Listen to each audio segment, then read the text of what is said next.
Hey guys, it's once again time for our Rock for Him podcast, season 2. Tonight I've got with me my co-host Jeremy Brown and our good friend and fellow Michigander. This has been a long time coming, but Mr. Noah Tatum. How's it going, Noah? What's up, everybody? It's a pleasure to be here, joining you awesome rock stars at Rock for Him. It's going to be a good time. Looking forward to it. So I'm pumped. I'm ready to go. So tell us a little bit about yourself, and your family. Well, I'm 40 now, so I'm no longer cool. My daughter is 13. She makes sure to tell everyone that I'm not cool. It's impossible to feel cool at 40. Cool stage jeans don't work for you anymore.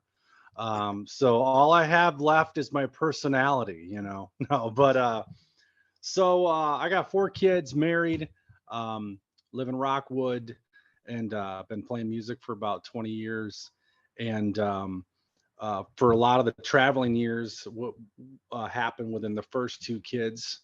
And the second batch happened after the touring years. So that's kind of where I'm at right now. And right now, currently, and I know we'll get into this later, but currently I do a lot of just local, we call it weekend warrior evangelism music, to where I pop in on the weekends, play a festival or a gig or whatever it is. And whether it be with my little 3-piece band that kind of varies with how many members, or my solo gig, which is sort of like, if you ever seen Mary Poppins, it's sort of a Dick Van Dyke one-man band. I got a kick drum, I play harmonica and shakers, and the whole, look as silly as possible, but try to be as musical as I can. So that's the goal there. So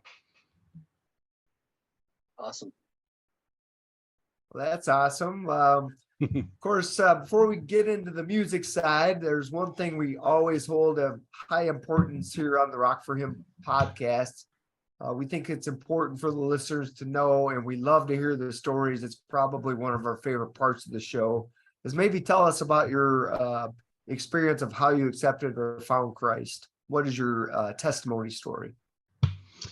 So testimony story is pretty straightforward. My dad was an evangelist way back when in the charismatic movement.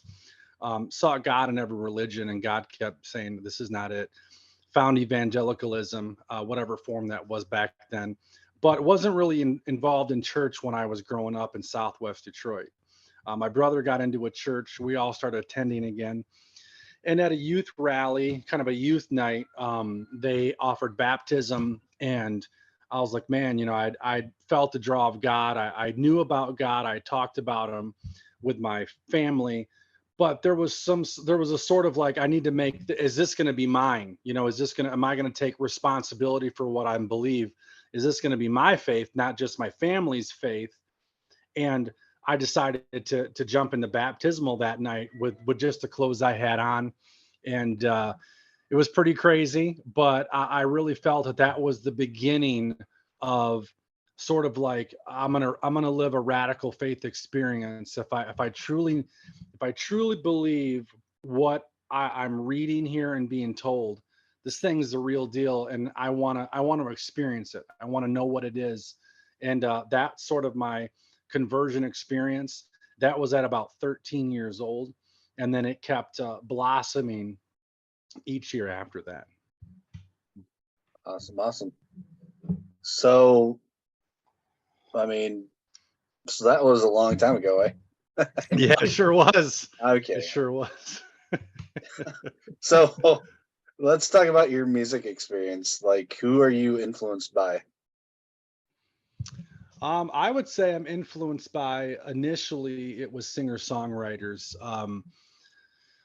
Like I said, when I first learned guitar, that's a testimony in itself. We'll touch on that later. But when I first learned, the influences early on were my dad, like, hey, play some Cat Stevens, play this Bob Dylan tune, play this. So I was really intrigued I would practice chords in the mirror, and I was really intrigued with the singer-songwriters, because I was learning chords that were opening up a new level of music that I hadn't experienced with. As soon as you start learning chords, you want to experiment with what else is there out there. And so singer songwriters started opening me up to, A sevenths and B minor sevenths, and even down tuning to a straight E chord, learning, She Talks to Angels by the Black Crowes, learning that song, learning how to do open E and things like that really sort of began to enhance my depth into music. And so my early influences weren't necessarily, as far as guitar wise, wasn't rock, but it was after I learned all those base level fundamentals that I was getting really interested later on into the sounds of, Led Zeppelin and a lot of those bands that were blues rock.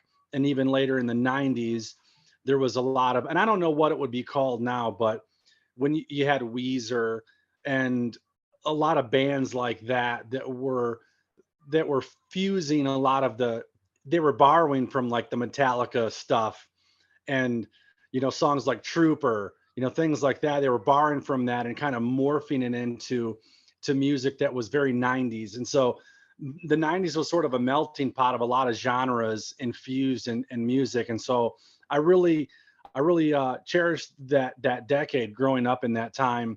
So that's sort of my early influences with music. I mean, I could, start naming bands, but I was really open to listening to whatever really intrigued me. And I was like song to song. I wanted to, when a song came out and I was like, wow, that drum part, like I listened and examined the music. I'm like, when I heard the squeak in the foot pedal from John Bonham in one of the tracks, I'm like, dude, that's crazy. They kept that in there.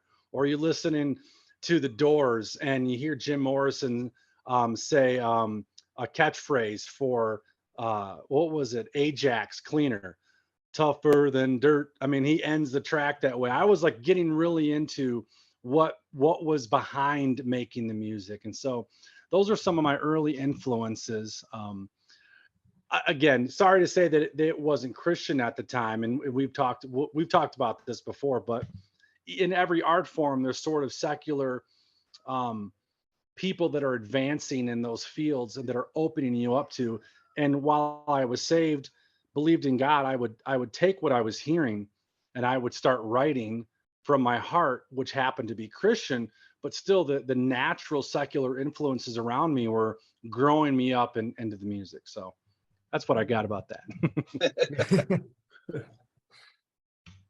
Oh, that's great stuff. I guess when did you realize that you wanted to be a musician, or when did you realize you wanted to start a band or be into Christian rock era? When you kind of touched on what you're very talented, and just to take one step back, I think you're cool at 40 because all that stuff sounded rad to me. Right.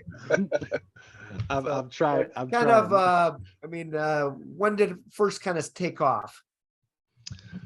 So I shared with you guys personally, but basically I was a baseball player, thought I was going to do that for a career, was at Wayne State, had sort of a huge decision to make with my physical body, pursuing this athletic career, and this nudge, this consistent sort of conviction that I needed to be pursuing a deeper, like souls, kind of looking and said, these people, do they know God? And what do I do with this conviction?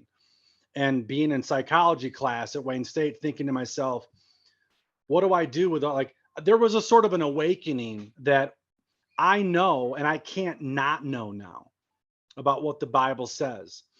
And during that time, I had a couple dreams, 3 in a row, that I was playing guitar in a music store. And after that point on vacation, I bought this $20 guitar at a music stand in Matamoros, Mexico on vacation. It was literally 20 American dollars. I still have it. And I was playing this, what was it? Blue Shadows or something. It was from a movie, a comedy, The Three Amigos. Boom, boom, boom, boom, boom, boom, boom, boom, boom, boom, boom, boom, boom. So I was playing that all the way home, and my girlfriend, which is now my wife, is like, you're killing us. You're torturing us. This is all you can come up. I'm like, well, yeah, it's going to grow. Don't worry. And then months went by, and I bought a chord book from Guitar Center.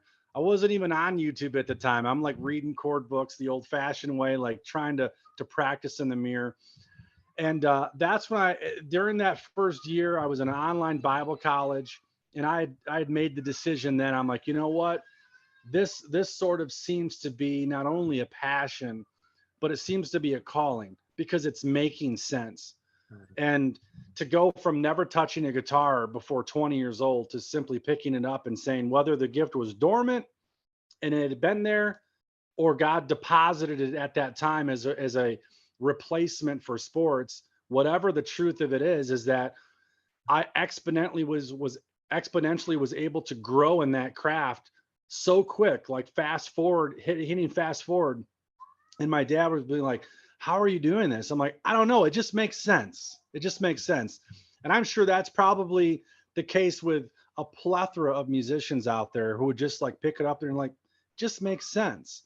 So that's when I first felt the call to do that. And sort of like, yeah, I'm going to stick with this. Like, it wasn't like where you picked it up and you didn't play it for a week. I'm like, every other day to every day, I was like, yeah, this is a part of me now. I don't want to leave this. So. Okay, cool. So let's talk about your touring experience. I know you're in a band quite a while ago. Yeah. Yep. So quite a while ago.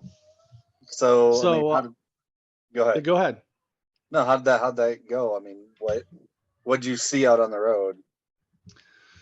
So I took my first worship minister position at 21 and built up tenure with this church for many years. I don't exactly remember how many years, but when the church it grew, and it grew fast, it grew quick, and the band grew, and I cut my teeth during that time. That was sort of my Liverpool experience, like the Beatles.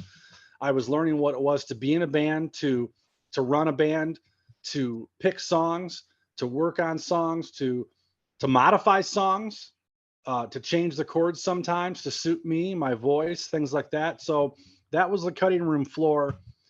When those years ended, and it could have been 5 to 6 years, something like that, and the church kind of dissipated. There was, a bunch of stuff that happened. I put an ad on Greg's List. I was looking to start a band afresh, not just a church thing, but more of like something fresh and new, really get out there. And a band approached me and said, we're a traveling band. Would you like to audition to be the lead singer or guitar player? And I'm like, yeah, why not? So I went and auditioned. We hit it off, and they said, all right, you got 6 weeks to prepare. We're going to go on this big tour, and you're going to learn 30 songs, and you're going to have no sheet music and no music stand. And you're going to memorize these songs like the back of your hand. And I remember that was my first experience from being a church musician and having that sort of comfort zone of, I have my sheet music, I have my projector. If I forget something, it's not a big deal. It's church. To then that first tour on the road down in Indiana. And I'm like, wow, I have to, and we're doing 12 song sets. And I'm like, and they were picking early Hillsong, and it was just like, the lyrics were like, none of the music was like, it didn't have as much cadence as normal music. Hillsong was very just like a lot of lyrics in every song.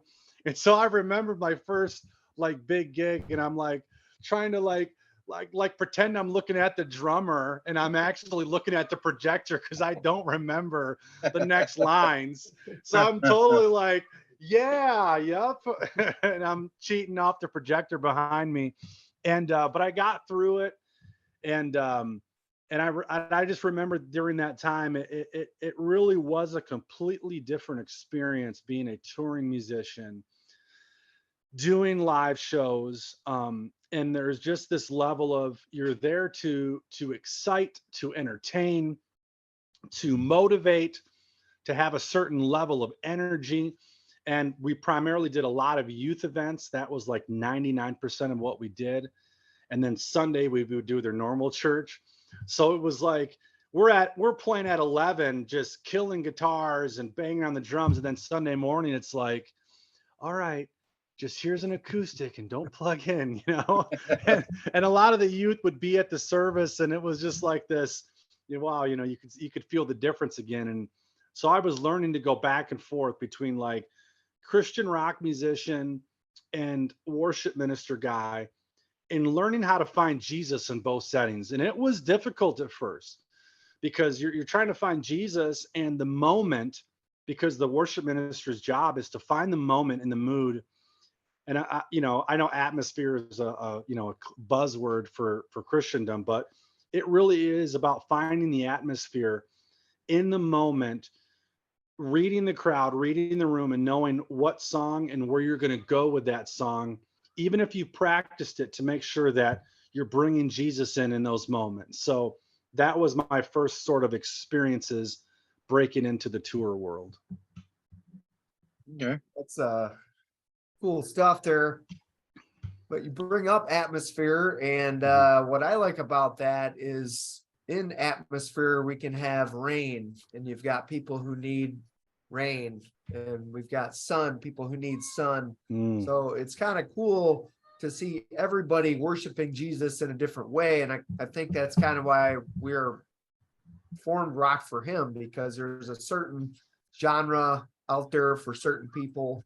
Yeah. And maybe quickly I'd ask you, and you can like both, but is there one that you lean to more than the other? Or is there one that you've had better experience with? As far as genre? Yeah.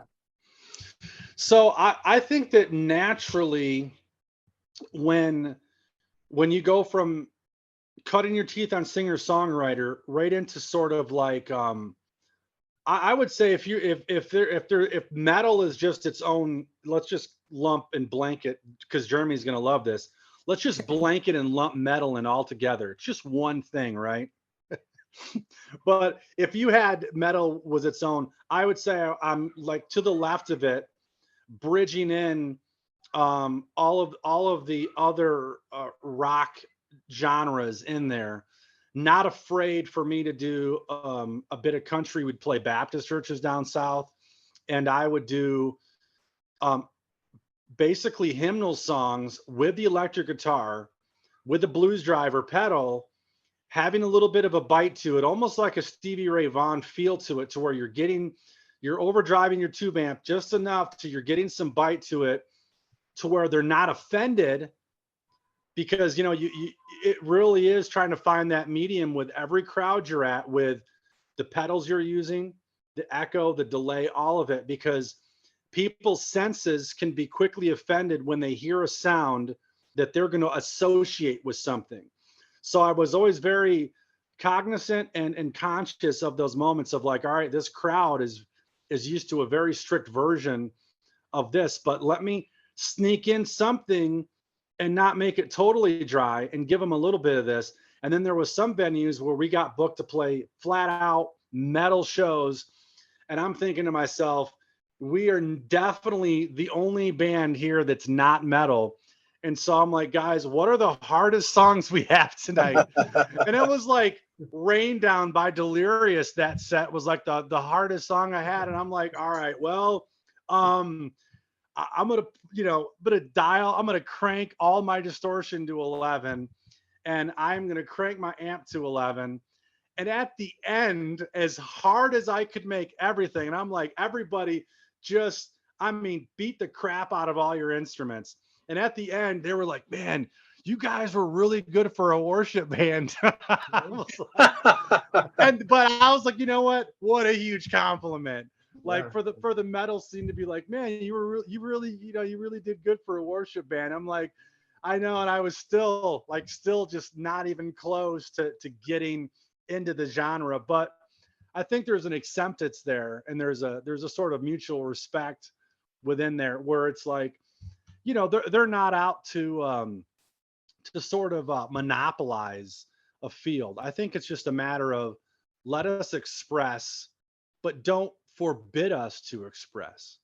And I think a lot of the other genres want to say, listen, these are all acceptable socially, but because you're metal, you need to do this or this or that, and you need to, subdue your. And it's like, I just don't think it's fair because no one's putting limits on any other genre except metal. And I think a lot of it is I didn't grow up into metal, and there's some people that grew up in it. Their parents were into it. Their brother maybe or whatever is super into it, so they're exposed early. I came way later, and my version of metal was like Metallica, and it's like Metallica is not even. They're not even really metal. They're sort of rock in a way. So Right. I don't know if that's an accurate statement, but I've heard a lot of metal, and Metallica's on the edge a little bit. Yep. That So sounded like a worship band answered. Right. right. I don't want to offend anyone tonight. Step on toes, Noah. Step on You toes. can still book me, and I. Oh, true. Hey, we'll book you anywhere, dude. Speaking of which, Yes. Speaking of which, yeah, we got a show with you coming up this weekend. Yes, we do. It's actually with Jeremy Riley with a really cool band called, what is it called? End of I. End of I. I was thinking I am, and I'm like, no, it's not I am, but End that's who of you're I. singing about. Yes. You see, in Christian music, you begin to find out that it's all about me. No, there is a lot of ego still. I think you guys know that. Yeah. Been through that gamut. But one of the people that don't have an ego, I love this guy, is Jeremy Riley. And End of I is a really cool band. It's all about dying to self, and their music is very progressively rock. I'm not gonna describe his music, but we love Jeremy. Yeah, I would let him describe his own genre though. But he booked me to kind of open up for him, and I think that's the beauty of my gifting is that being able to open and give bands the opportunity to sort of like in baseball, I would sort of be a utility player. You need a guy that can catch, that can pitch, and play the outfield or even pinch hit. And I it seems like I have an awareness with music because I love music in general. I'm very passionate about music, researching and studying. I buy DVDs on, different bands to study how they came into being. And when you have that sort of love for music, it helps because you're not pigeonholed into the one thing, and groups will come out or performers will come out, and it's like they ask you to open for a band. And a lot of times, again, you have to make sure that you're giving honor to the headliner, respect, honor that you're making the show about them, setting it up for them, also making it about Jesus, and knowing sort of kind of having an understanding of where you're going with your song set. It's very important to kind of know where you're going. So this weekend, I'm going to play a couple originals, some stuff that's known, some covers. And given the fact that he's probably full band, I'm not sure what he's going, I'll probably be acoustic. But I miss breaking out an electric guitar in an amp. I love it, and I don't get to do it often enough. But this weekend, where is it at? It's at this axe throwing. Yep, Dougie's Coffee Shop in Davison, Michigan. Yep. Dougie's Coffee Shop, Davison, Michigan. It's going to be pretty fun, man. You get me in a room with axes, but something's bound to happen. Right? Nobody's losing an arm, but it's going to be a great time. It's going to be fun. I've been looking forward to it since Jeremy and I have talked about it months ago. So yeah, me and him have conversed a lot over this past year, just sharing recording experiences and the minefield that is the Christian recording industry, things like that. So there are a lot of potential topics to discuss. He's a great guy. I talk to him at least once a week. Right on. Let's see, what else can I ask? So I know you got music on your website, right? Yep. So NoahRayTatum.com. I had many names throughout the years. For a long time, I was Noah Live Music. I was trying to do just like a catchphrase because I wanted people to Google me for live music.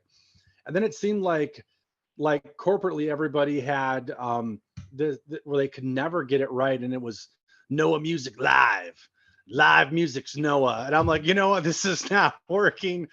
I'm just gonna go with my full name rather than just Noah Tatum. Let me differentiate myself musically with Noah Ray Tatum. So I threw my middle name in there. That way, no matter when you Google me, that's accurately me. So the typing that in .com will take you right to all my recorded music, and even the recorded music that I recorded with Ammunition Band for that 7-year run. That's all on there. And that was a 7-song album we recorded at Temper Mill. Back in the day, Temper Mill was where Kid Rock recorded some of his early tracks. And so we wanted to go there and sort of, name drop that we recorded where Kid Rock went and stuff like that, and spent a ton of money to do it. And if you listen to some of those songs, like Anthem and things like that, so we had a couple 12-hour windows recording that album, and the title track was Glory in the Flower. We got played on 100.3, the Christian station locally.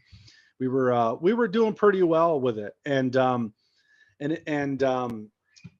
again, it was like 12-hour sessions. And I remember the last day, they're like, all right, we need to do all the vocals. And I was like, what? And so I did all the vocals the same day. And I remember on one of them, it was called Out of Tune, which if you get a chance to listen to them, they are very much on the very, very rock, like very consistent heavy rock side, not metal, but heavy rock. And I remember just being out of breath and you can hear me just sucking in. And I'm like, well, you could take the breaths out, but I guess just, when you're listening to it, like, yep, the dude was out of breath. Like, did they have any idea? Like, and then they kept making me sing it over and over like La Bamba. And it was like, take 97. I think you can do a little better. I'm like, dude, you're going to kill me. How many takes can I do in this vocal room? And it's already stuffy. I'm like sweating, but it was a great time, a great experience. So NoahRayTatum.com. And obviously, if you type in Noah Ray Tatum to any of your streaming sites, no matter which one it is, you're going to find my music for downloads, Apple Music, YouTube Music, all that stuff, iTunes, and it'll take you to a couple like best of albums where I put everything onto one, the journey so far. And then I dropped a couple singles. I Am He was its own single. And then just within the last year or so, Here Comes the Apocalypse. And I'm really proud of that song because it was the first one that I completely produced by myself in my new studio. And I played every instrument on it. So I played the drums, I played the bass, I played the keys, I played the electric guitar, the vocals. And I was adding things in there just line by line. And so I'm really proud of it. And I was a drummer first back in the day, in a little bit in church. And so I still love playing the drums. Don't get much opportunity to these days, but I love playing drums, more like a gospel. I play gospel rock pretty, that's pretty much my zone. And so you can find all that just typing in Noah Ray Tatum. Yeah. That's my plug.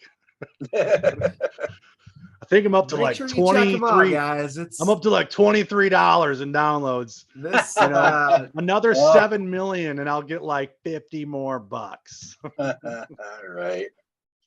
Noah truly is multi-talented. You need to go check it out for sure if you haven't checked it out. I don't know if we're kind of winding down on time, but I was hoping to touch. We had talked one time before about one of your amazing concert experiences that happened, I think, when you were with a band, and it was in front of a pretty good sized youth group. And we were talking that today's church just doesn't have those opportunities for the youth group. And do you think we can come back to that at all? Maybe in a couple minutes summary. I know it's something you'd like to talk about, so I wanted to ask you.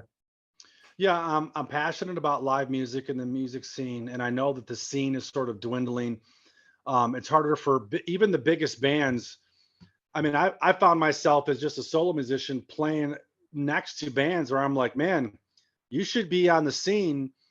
And I think that a lot of the Christian music industry has been pushing out things that aren't absolutely cookie cutter moneymaker.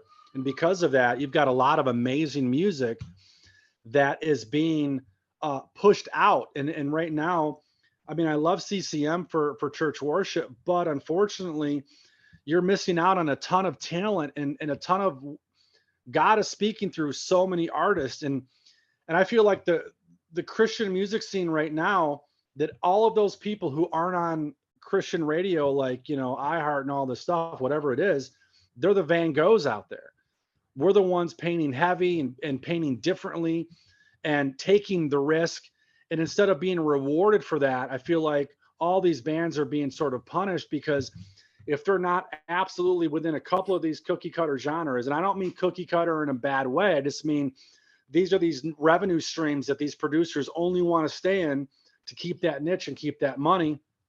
And then the other side of that, super quickly, is you got the big mega churches that are sort of stealing all of the talent, grabbing them in, sucking them in, offering them 1,000 or 2,000 people on a Sunday, making them feel like rock stars. They're not getting paid. They're all doing it just because they're serving God. But that's sort of making the field, the touring musician. You're not seeing the bands where a lot of these musicians that are young, that are in these churches, they're not going out and trying the tour thing, because they're enjoying being the superstars in that little pond. And so those are a couple of the problems. And I don't know what will fix it, other than people getting tired of sort of the status quo, wanting to push back against the system. And I think that this whole system with streaming music, something needs to change so that we can offer something, so that when I spend 2 and 3 months making an album, spending, you know, when we recorded the Glory and the Flower album, we spent thousands of dollars. The digital market was coming out, and it's like, how do you make that up in CDs when all they want is streams? So you're not able to make it like back in the day when you get signed by a company. So I think the solution is you're going to have, if I can sound kind of corny, you're going to have a lot more Van Goghs that are so unbelievably passionate about their craft that they're willing to forego selling their paintings in order to truly paint with conviction. And so if you're a musician out there, I encourage you to buck the system, to fight against the man, forget about how rigged the system is against freelance art, and just make your art and know that someday at some point, maybe not even in the next 10 years, there's going to be a place where they're all going to go, and all of a sudden they're going to be celebrating Van Gogh, like at the DIA. And I walked in there and I'm like, wow, hundreds of paintings from a guy who never sold one painting in his active painting career. Yet here we are, the best artists in the world are coming to see his paintings. And he was the guy who completely bucked the system, and they didn't like the way he painted. They wanted him to paint the way everyone else was painting during that time, but he refused to do it. So I encourage everybody, at 40 years old, I'm like, you know what? I'm still refusing to make music just to sell it on WMEZ The Light. I'm not going to do it, because that's not my conviction. And I have to follow my conviction. So I make music and I write music based upon how I feel. And I feel like, well, if it takes you guys in this platform and just me promoting it, that's what we're going to do. So I think you guys at Rock for Him are maybe the foot soldiers in a future revolution that's coming to reacquaint society with all of the Van Goghs in the music industry. I think that's probably the best way I could describe it. Wow, that was awesome. I'm going to quick pray, and then we're going to let you roll. This has All been right, awesome. man. Thank you, brother. Yeah, I agree. welcome. Yeah. Father in heaven, thank you for a wonderful night just to get together and talk about you. I thank you for both our ministries, for Brother Noah and our ministry at Rock for Him. Continue to bless us and give us vision, strength, and wisdom as we forego to do your will. We love you, and thank you for sending Christ to die for our sins on the cross. It's in Jesus' name we pray. Amen. Amen. Thank you guys so much for having me. Much Yeah, appreciated. man. Can't wait to see you Saturday, dude. Oh yeah, we're gonna tear the house down. And I'll always smash my remember, acoustic on something. always remember, if you're gonna rock for him. Rock for him. Boom! See y'all soon. If you like what you saw today, hit the subscribe and like button down below, and don't forget to share to all your friends. Also, leave us a comment down below. If you're gonna rock, rock for him.